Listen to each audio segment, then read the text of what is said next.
Senator Chambliss. Thanks, Mr. Chairman, and again, General Petraeus, thanks to you, thanks to your family for the great commitment that you continue to make to provide protection to America as well as literally the whole world. I can't help but note the number of combat stripes you got on your sleeve there, which is certainly an indication not only of your commitment, but of the fact that you've been gone from your family for an awful long time over the last several years. And I note also that those number of combat stripes are comparable to those on the sleeve of General Stan McChrystal. And I was very pleased to hear you mention him the number of times that you did in your opening statement, because he certainly has laid the groundwork in Afghanistan for a successful military operation. General McChrystal has been a great military leader. He's a great man, and a military officer that I had the privilege of visiting in theater several different times when he was under your command, and I know the great work that he did there. I know how recognized it is by you, and I also know the respect that he had of the men and women that served under him. And wherever life takes him now, obviously we all wish him the best and thank him for his service. General, I want to make sure that you appreciate the seriousness that this issue of the deadline as well as the issue of the rules of engagement are. I'm not going to really get into that because I think you've had the opportunity and you have adequately addressed those two issues. But if we're going to have military success in Afghanistan, and there is no other option, I know on our minds as well as in your mind, it's imperative that you have the tools with which you need to work. And as you review the situation on the ground leading up to July 1, 2011, I know we'll be hearing more from you on that issue. I want to ask you about another side to the Afghan situation, and something that you and I have had a little bit of conversation about, but your success in Iraq, particularly in the Ramadi area when we saw a turn in the conflict there, was in large part due to the fact that the Iraqi people got engaged and decided they wanted to see a peaceful resolution of the conflict in Iraq and joined forces with your Army as well as our colleagues and our partners in Iraq. And thus we saw a complete change in the direction of that war. We haven't seen that situation in Afghanistan, and unless there's confidence on the part of the Afghan people that we're going to be there, I don't think it's going to happen, and that's an issue that you'll address with respect to this deadline. But there's another part to it.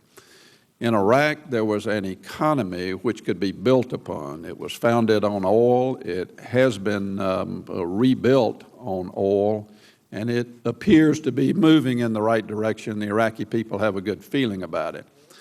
In Afghanistan, I don't see that, number one, foundation to be built upon, but secondly, until there is security within Afghanistan, it's going to be very difficult for that confidence to be achieved. Two areas of their economic situation that I know are available or are potentials. Number one, the agricultural economy of Afghanistan does have a lot of potential, and you and I talked about the fact that I had the opportunity to observe what's going on in Lashkar-Gah with respect to what USAID and other partners are doing to build up that aspect of the economy. Also, with the recent finding of minerals and metals in Afghanistan, there's additional potential for providing the Afghans with some sort of quality of life. But unless you've got security in the country, neither one of those avenues for building that economy is going to be possible. So I would simply like you to comment, number one, on your idea about partnering with the Afghan people and with the Afghan government to start this economy or move it in a positive direction, and secondly, how that interrelates with the ability to incorporate the mindset of the Afghan people to understand why it's important that we have peace and security there.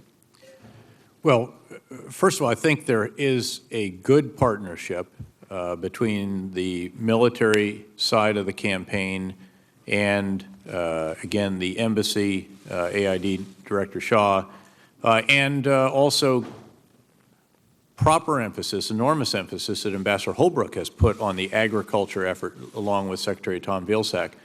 And I think that has all been very positive.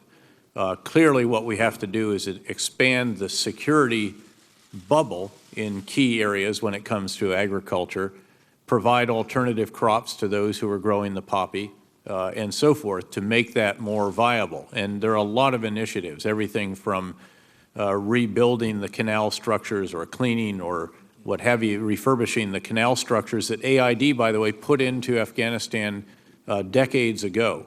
The reason Central Helmand Valley is so fertile is because it was an AID project that was hugely successful. And by the way, they remember the Americans for that.